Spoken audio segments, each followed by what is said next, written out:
Hello friends, welcome to my kitchen. இன்றைக்கி நம்ம கிச்சனில் கோதுமை மாவு வச்சு நல்ல மொறுமொறுன்னு கிறிஸ்பியாக எப்படி சமோசா செய்கிறதுன்றதை பார்க்கலாம். வீடியோக்குள்ளே போக முன்னாடி நீங்கள் நம்ம சேனலை ஃபஸ்ட் டைம் பார்க்குறீங்கன்னா வீடியோ கீழே இருக்க ரெட் கலர் பட்டனை ப்ரெஸ் பண்ணி சப்ஸ்கிரைப் பண்ணிக்கோங்க.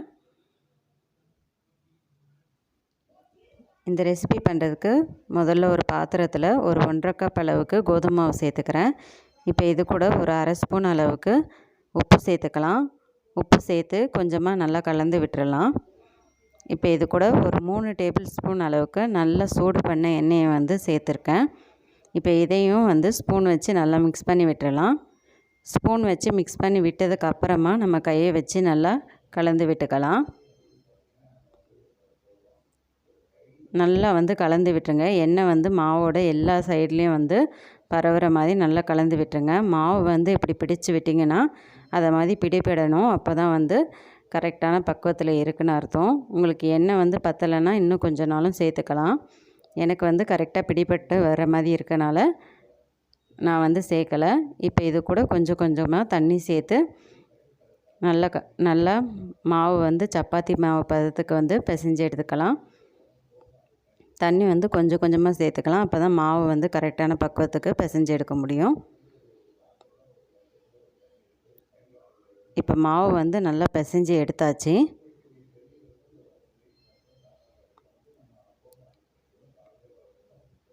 இந்த அளவுக்கு பிசைஞ்சதுக்கப்புறம் இதை நம்ம ஒரு மூடி போட்டு ஒரு 10 நிமிஷத்துக்கு மூடி வச்சிடலாம். இப்போ ஸ்டஃபிங் எப்படி ரெடி பண்ணுறதுன்றதை பார்க்கலாம். அடுப்பு ஆன் பண்ணி ஒரு பேனில் ஒரு 2 டேபிள் ஸ்பூன் அளவுக்கு எண்ணெய் சேர்த்துக்கிறேன்.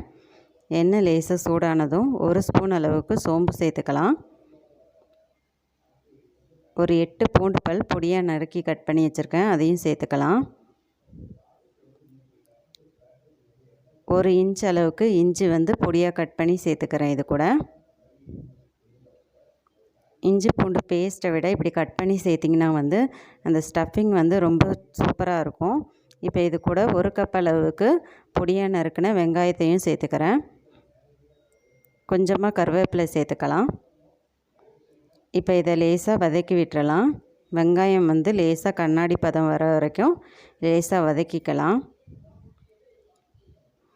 இப்போ இது கூட ஒரு 1/4 ஸ்பூன் மஞ்சள்தூள், ஒரு அரை ஸ்பூன் மிளகாய்த்தூள், 1 ஸ்பூன் கரம் மசாலா தூள் சேர்த்துக்கலாம். உப்பு வந்து தேவையான அளவு சேர்த்துக்கோங்க. இப்போ இதையும் நல்லா மிக்ஸ் பண்ணி விட்டுறலாம்.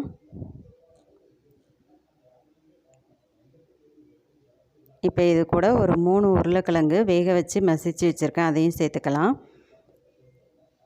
1 கப் அளவுக்கு பச்சை பட்டாணி வேக வச்சு சேர்த்துக்கிறேன்.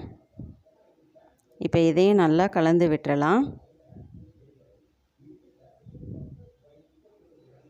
நீங்கள் ஆனியன் ஸ்டஃபிங் மட்டும் கூட இந்த சமோசாவுக்கு செய்யலாம். நான் இதில் வந்து உருளைக்கிழங்கும் சேர்த்து செய்கிறேன். கடைசியாக இது கூட கொஞ்சமாக கட் பண்ணி வச்சுருக்க கொத்தமல்லி தழைகளையும் சேர்த்துடலாம். நல்லா கலந்து விட்டுறலாம். இப்போ ஸ்டஃபிங் ரெடி ஆயிடுச்சு. இப்போ நம்ம ரெடி பண்ணியிருக்க மாவை வந்து நல்ல சமோசா ஷீட்டாக வந்து நல்லா தேய்ச்சி எடுத்துக்கலாம். நம்ம வழக்கமாக சப்பாத்திக்கு எடுக்கிறத விட கொஞ்சம் அதிகமாகவே மாவு எடுத்து நல்லா மெலிசாக தேய்ச்சி எடுத்துக்கலாம். எவ்வளவு மெலிசாக தேய்க்க முடியுமோ அவ்வளோ மெலிசாக தேய்ச்சி எடுத்துக்கோங்க. அதே மாதிரி எவ்வளோ பெருசாக தேய்க்க முடியுமோ அந்த அளவுக்கு பெருசாக தேய்ச்சி எடுத்துக்கோங்க. அப்போ தான் அந்த ஷீட் வந்து நம்மளுக்கு நல்லா கிடைக்கும். நல்லா டிரான்ஸ்பரண்ட்டாக இருக்கணும் அந்த மாவு. நம்ம அந்த அளவுக்கு வந்து தேய்ச்சி எடுக்கணும். பார்த்திங்களா ஃப்ரெண்ட்ஸ், இந்த அளவுக்கு டிரான்ஸ்பரண்ட்டாக நம்ம தேய்ச்சி எடுத்தாச்சு. இப்போ இதை வந்து நம்ம தோசைக்கல்லில் வந்து போட்டு அதோட ஈரப்பதம் போகிற வரைக்கும் நம்ம 2 பக்கமும் திருப்பி விட்டு சுட்டு எடுத்துக்கலாம். ரொம்ப வந்து சப்பாத்தி மாதிரி சுடணும்னு அவசியம் இல்லை. லேசாக அதில் வந்து ஈரப்பதம் போகிற வரைக்கும் நம்ம வந்து போட்டு எடுத்தால் போதும். இப்போ எடுத்துடலாம். நான் இப்போ வந்து எல்லா மாவையும் வந்து ரெடி பண்ணி எடுத்து வச்சுருக்கேன். இந்த மாதிரி இதை வந்து நம்ம ஷீட்டாக வந்து கட் பண்ணி எடுத்துக்கலாம். நான் இப்போ ஒரு ஸ்கேல் வச்சு கட் பண்ணி எடுக்கிறேன். நீங்கள் அப்படியே வேணாலும் கட் பண்ணி எடுத்துக்கலாம்.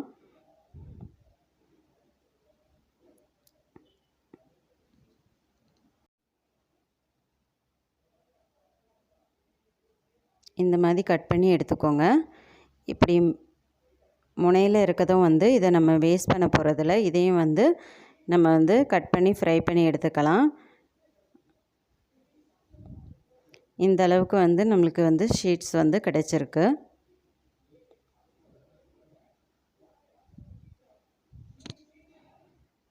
இப்போ நம்ம சைடில் கட் பண்ணி வச்சுருக்க மாவு வந்து பொடி பொடியாக கட் பண்ணி எடுத்துக்கலாம். இப்போ இதையும் எண்ணெயில் போட்டு நான் ஃப்ரை பண்ணி எடுத்து வச்சுருக்கேன். இதுவும் வந்து நம்ம ஸ்நாக்ஸாக வந்து யூஸ் பண்ணிக்கலாம்.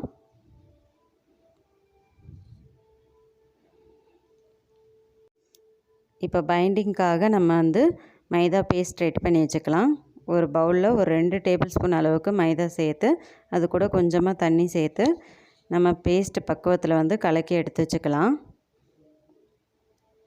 இந்த மாதிரி ரோல் பண்ணி சைடில் வந்து நம்ம ரெடி பண்ணி வச்சுருக்க மைதா பேஸ்ட்டை வந்து அப்ளை பண்ணிடுங்க. இப்போ ஸ்டஃபிங் வந்து வச்சிடலாம். ஸ்டஃபிங் வந்து கொஞ்சமாக வச்சுக்கலாம்.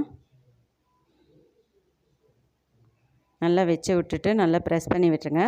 இப்போ இதோட முனையில் வந்து கொஞ்சமாக மைதா பேஸ்ட் வந்து அப்ளை பண்ணி அப்படியே ஒட்டி விட்டுறலாம்.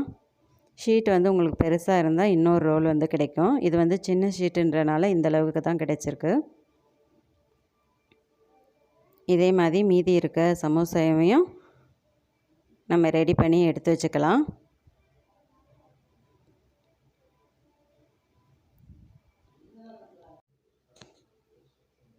சின்ன சின்ன வந்து ஓட்டைகள் இருந்தால் வந்து அதையும் நம்ம மைதா பேஸ்ட் வச்சு இதை மாதிரி ஒட்டி விட்டுறலாம். இப்போ இதை மாதிரி எல்லாமே எடுத்து வச்சாச்சு. இப்போ பொரித்து எடுத்துக்கலாம். பொரிக்கிறதுக்கு தேவையான அளவு எண்ணெய் ஊற்றி நான் சூடு பண்ணி எடுத்து வச்சுருக்கேன். இப்போ நம்ம ரெடி பண்ணி வச்சுருக்க சமோசாவை வந்து நம்ம எண்ணெயில் போட்டு ஃப்ரை பண்ணி எடுத்துக்கலாம். இது வந்து வேகிறதுக்கு ரொம்ப நேரம் ஆகாது ஃப்ரெண்ட்ஸ். ஒரு 2 நிமிஷத்துலேயே வந்து இது வந்து வெந்துடும். இப்போ 2 பக்கமும் நல்லா திருப்பி விட்டு நம்ம எடுத்துடலாம். இந்த அளவுக்கு கலர் சேஞ்ச் ஆனதுக்கப்புறம் நம்ம எடுத்துருவோம். இப்போ நம்ம கோதுமை சமோசா ரெடி ஆயிடுச்சு. ரொம்பவே கிறிஸ்பியாக சூப்பரான கோதுமை சமோசா இப்போ ரெடி ஆயிடுச்சு. இப்போ எப்படி வந்திருக்குன்னு நான் உங்களுக்கு காட்டுறேன். ரொம்பவே கிறிஸ்பியாக இருக்குது பாருங்கள் ஃப்ரெண்ட்ஸ். கண்டிப்பாக நீங்களும் ட்ரை பண்ணிடுங்க. இந்த வீடியோ உங்களுக்கு பிடிச்சிருந்தால் லைக் பண்ணுங்கள், ஷேர் பண்ணுங்கள்.